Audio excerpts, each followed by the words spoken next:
Some people on the internet are fucking pricks, and a lot of physiotherapists are going to lose their shit. I get it, being a physio, it's really hard to make content.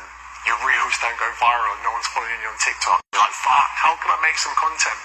Let's pick apart some PT that's trying to teach someone how to do a fucking RDL or a deadlift. First thing I wanted to say is I am not a physio, I am a personal trainer, and this video is not about me.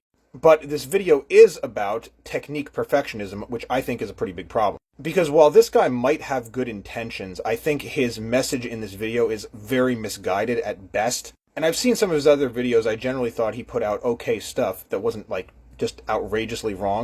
But I think this video kind of treads in the territory of outrageously wrong.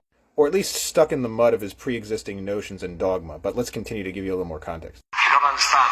I'm not training professional athletes. I'm coaching housewives, normal people in their first year of training. This is a statement that I've seen to justify a lot of crazy shit in the fitness industry. I'm not training athletes, so I don't have to or shouldn't do X. What? It's in a similar vein to the I don't want to get bulky, so I'm not going to lift weights fallacy. Sure, there's obviously individual considerations for people with different goals that are more higher level, like competing in things. But stuff like how you do a deadlift, like you can coach that the same to a powerlifter as you do to a normal person. So I'm not going to be like, oh, actually, studies show that having a rounded spine is completely safe, do not. Shut up. Back in your box. So here's the crux of my problem with this video. Lifting with a rounded spine is safe. And telling people that it isn't, especially very entry-level clients, is fucking embarrassing and destructive. I have seen so many problems, chronic pain problems, serious chronic debilitating pain problems that clients have had that have been seeded and or made worse by trainers like this guy and physiotherapists that reinforce negative movement narratives in their mind.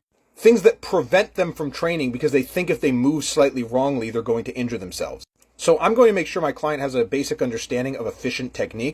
I am not going to try and force them to lift with a perfectly neutral back or reinforce that narrative to them because it's just not necessary and it's destructive and harmful. But what you need to understand is when you train novices how to deadlift and you look at 17-year-olds in fucking Globo gyms around fucking America, they're not doing a safe flexed deadlift.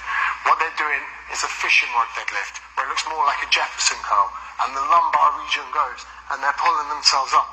And if any of you think that is safe, you're a fucking moron. And here's the biggest problem. This guy doesn't even know what he's talking about. Your body adapts to whatever stimulus you hit it with. So if you deadlift like that really poor, inefficient deadlift that he just showed all the time, that's actually the technique that's going to be safest for that person. Follow Johnny Reps Fitness.